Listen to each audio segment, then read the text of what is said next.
పర్వాలేదండి.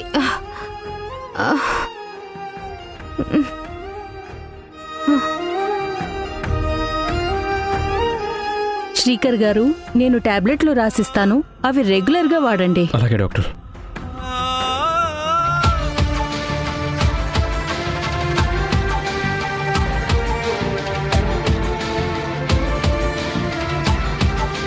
ఇదేంటి ఇక్కడుంది? ఈ టాబ్లెట్ వేసింది ఎవరు? నేనే వేసానండి. ఏమండి డాక్టర్? ఎందుకలా అన్నారు? ఇది వేసుకోకూడదా?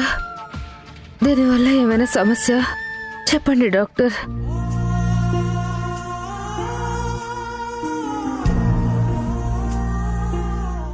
ఇలారా. డాక్టర్, తనకేం తెలీదు. నీ పేరేంటమ్మా? భూమి. ఈ సిచ్యువేషన్లో ఈ టాబ్లెట్ వేయాలని నీకెవరు చెప్పారు? అమ్మగారు. ఆ పరిస్థితిలో ఉంటే నాకేం చేయాలో అర్థం కాలేదండి. గతంలో ఏ టాబ్లెట్ దేనికి వేసుకుంటారో నాకు ఒకసారి అమ్మగారు చెప్పారు. అది గుర్తొచ్చి వేశాను. డాక్టర్, ఏదైనా సమస్య కావాలంటే ఇప్పుడే హాస్పిటల్కి తీసుకెళ్దాం.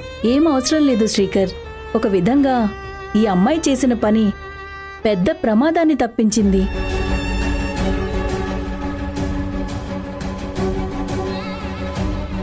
ప్రమాదం ఏంటి డాక్టర్?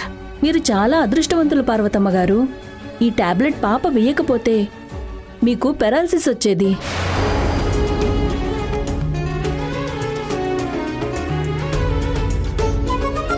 సమయానికి ఈ పాప ఈ టాబ్లెట్ వేసి మిమ్మల్ని కాపాడింది.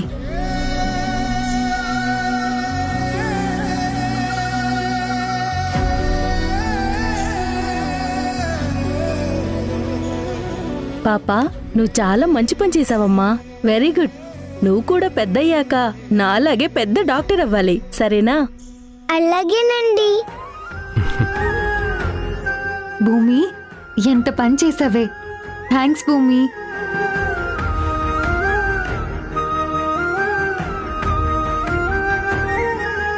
శ్రీకర్ గారు, ఈ మెడిసిన్ వాడండి.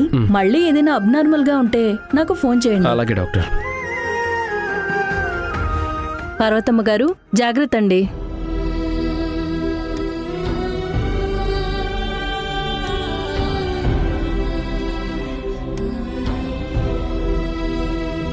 చూడమ్మా, ఎప్పుడు చూసినా భూమి మీద పడి ఏడుస్తావు కదా. ఈ ఇంట్లో ఎందుకు ఎందుకు అంటావు. చూడు, భగవంతుడు నిన్ను కాపాడడం కోసం భూమిని పంపించాడు. ఇప్పటికైనా భూమిని అర్థం చేసుకో అమ్మా. భూమిని మంచి కోరుతుంది తప్ప చెడు కోరదు. అమ్మా భూమి, నువ్వు మా అమ్మ ప్రాణాలు కాపాడావు. నువ్వు చేసిన ఈ సహాయాన్ని ఎప్పటికీ మర్చిపోలేను తల్లి. నువ్వు కాపాడింది మా అమ్మని మాత్రమే కాదు, ఈ కుటుంబాన్ని కూడా.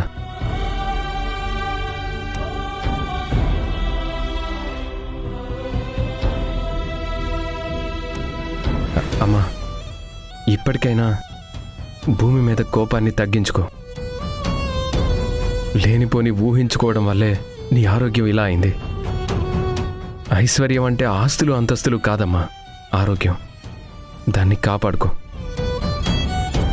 శ్రీజ, నేను వెళ్ళి మెడిసిన్స్ తీసుకొస్తాను. అమ్మ జాగ్రత్త. అమ్మగారు, మంచినీళ్ళు తాగుతారా? ఏవైనా తీసుకురమ్మంటారా?